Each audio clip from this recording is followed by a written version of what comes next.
Avengers Endgame VFX Supervisor breaks down the difference between two versions of Thanos.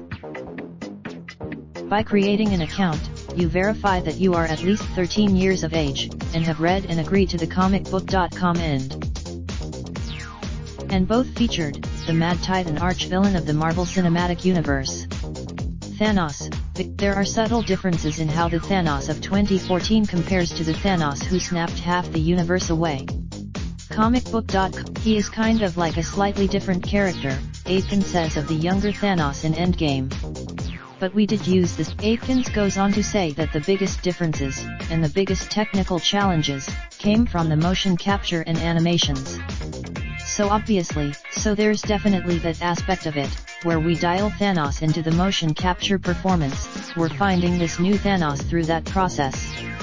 But we found that there was some more complexity that we could add to his rig there to get more nuances of performance. And we also did. What did you think of the two Thanos in Avengers Endgame? Let us know is now playing in theaters. Captain Marvel is. Have you subscribed to Comic Nation, the official podcast of comicbook.com yet? Check it out in this latest episode, we talk about the new Batwoman trailer, Kofi's review of John Wick Chapter 3, and do a deep dive into WWE Money in the Bank. Make sure to subscribe. Also, check out our feature. What do you think of the casting? Hit us up on Twitter. Copyright 2018 comicbook.com. All rights reserved.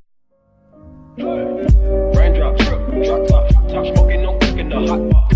Fucking on your bitch, yeah, that. Looking up, open the park pot.